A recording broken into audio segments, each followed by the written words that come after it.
You've seen them, right? Those people online that make becoming fluent in another language look completely effortless. They're posting videos, chatting with locals, and laughing like they've been doing it their whole lives. Meanwhile, you've been grinding for months, maybe even years, and you still feel stuck.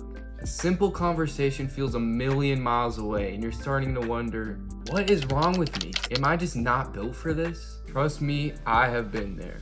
I was trapped in this spiral of comparing myself to hyper polyglots online, jumping from app to app, thinking the next one would finally be the magic bullet. I was sabotaging my own progress without even realizing it. I honestly thought fluency was a destination I might never reach. But here's the truth.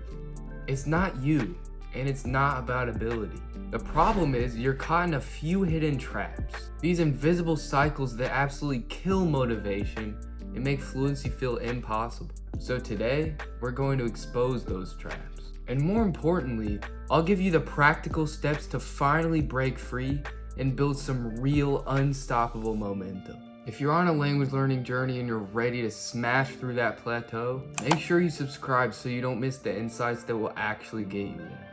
Alright, let's get into the first and maybe most dangerous trap that's holding you back.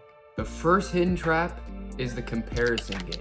You open social media and bam, you're flooded with success stories. The 19-year-old who mastered Japanese in a year. The travel vlogger who seems to speak 5 languages perfectly. Your brain instantly draws a line between their success and your struggle. They can do it, so why can't I? This constant comparison sets you up with totally unrealistic expectations and just crushes your confidence. It makes you feel like you're failing when all you're really doing is measuring up your journey against someone else's highlight reel. Here's the secret they don't always tell you. Their path wasn't a straight line, and it was definitely not easy. You're seeing the final polished product, not the thousands of hours of confusion, mistakes, and sheer frustration that it took to get there. It's like comparing your first day at the gym to an Olympic athlete. You have to stop comparing your chapter 1 to someone else's chapter 20. And while you might see some impressive people learning multiple languages at once, most successful polyglots build one language on top of the other methodically over many years. So what's the fix? You have to reclaim your own journey. First, define what fluency actually means to you. Does it mean ordering a coffee without a panic attack? Or having a 15-minute chat with a friend? Or maybe watching a movie without subtitles? A vague goal like become fluent is a recipe for disappointment because it's impossible to measure. Instead, set small, specific goals. For example, this month, I will learn the vocabulary to confidently order a full meal at a restaurant. When you hit the goal, you build real, earned confidence. Second, start a progress journal. Seriously. Every week, write down what you did, something you learned, and one small win that you had.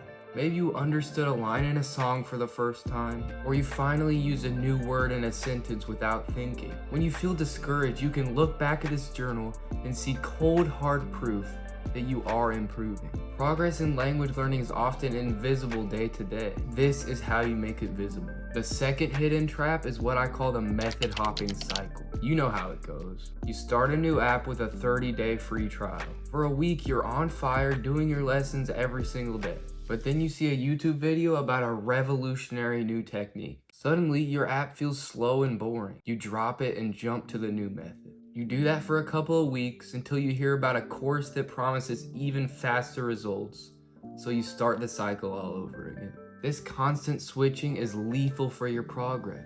Language learning is all about building and strengthening connections in your brain, and that requires one thing above all else: consistency. When you jump from one method to another, you never give a single approach enough time to actually work. It's like trying to dig a dozen shallow holes instead of one deep well. You're putting in a ton of effort, the same amount of effort, but you're never going to hit the water. This method hopping leaves you with a fragmented, broken understanding. Because of the natural forgetting curve, you end up spending most of your time relearning the same beginner stuff instead of actually building on it. The solution is simple, but that doesn't mean it's easy. Commit to one core method for at least 3 to 6 months. Pick one primary system, structured course, a tutor, a comprehensible input method, whatever. And promise yourself you'll stick with it. That's long enough to see tangible results and know if the method is actually working for you. Then build a non-negotiable schedule. Consistency is so much more powerful than intensity. One marathon study session a month doesn't even come close to 20 minutes of active study a day. Put in your calendar, set an alarm, and treat it like an unbreakable appointment. This isn't about waiting for motivation to strike. It's about building discipline. Motivation is a little flaky, but discipline is what will actually carry you all the way to fluency. The third and final trap is the most complex, but it might just be the most important. It's the battle between the study mindset and the acquisition mindset. Most of us were taught languages in school, and that system creates two massive problems that keep us stuck. The first problem is that we try to speak before we have enough input. From day one, we're told to practice speaking, but imagine trying to write an essay about a book you've never even read. That's exactly what it feels like to try and force yourself to speak a language that you haven't listened to or read for hundreds of hours. You have no internal library of words, phrases, or sentence structures to pull from. This forces your brain into translation mode, where you're just swapping words from your native language one by one. It's slow, it's exhausting, and it leads to unnatural, clunky sentences because languages don't just map onto each other perfectly. You stumble, you freeze up, you get frustrated, and that totally kills your confidence for the next conversation. The solution to that is to prioritize comprehensible input. That's just a fancy term for languages slightly above your current level. Interesting enough to keep you engaged, but not so hard that you get lost. Your goal, especially at the beginning, should be to spend about 80% of your time on input, listening and reading, and only about 20% of it on output. Watch TV shows with subtitles in the language you're learning, not your native one. This is huge for connecting the sounds you hear to the words you see. Listen to podcasts made for learners. Read graded readers or even kids' books. Flood your brain with the language and let it naturally absorb the patterns and vocabulary in context. The second problem created by the study mindset is the perfectionism trap. We treat language learning like math, believing we have to master every single grammar rule before we've earned the right to speak. This leads to analysis paralysis. You're so afraid of making a mistake that you end up saying nothing at all. You can spend hours memorizing conjugation charts, but still can't even hold a conversation. This fear of mistakes is the single biggest wall between you and fluency. But here's a fundamental truth. You cannot get fluent without making thousands of mistakes. Mistakes are not a sign of failure.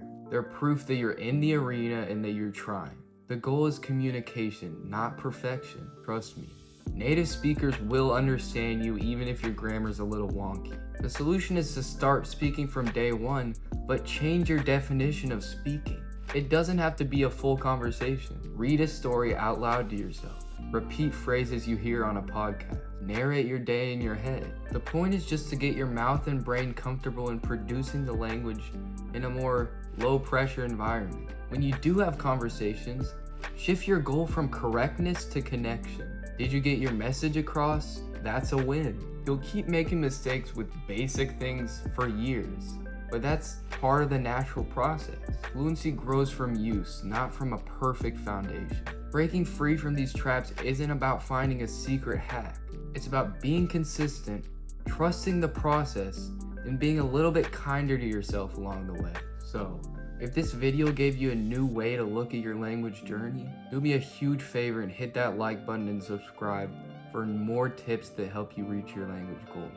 I also want to build a community of encouragement here, so go down in the comments and tell me, what is one small language victory you're proud of from this past month? I really want to hear about it. So let's recap the traps. First, the comparison game, where you measure your unique journey against someone else's polished facade. Second, the method hopping cycle, where you jump from app to app, never really giving anything a chance to work. And third, the study mindset that tricks you into prioritizing grammar rules over real communication. The path to fluency isn't about being perfect. It's about building momentum. It's about that small choice to listen to a podcast on your commute, to read one page of a book before bed, or to try saying hello to a native speaker even if your heart is pounding. Each of those small actions is a vote for the fluent person you're becoming. You are not broken.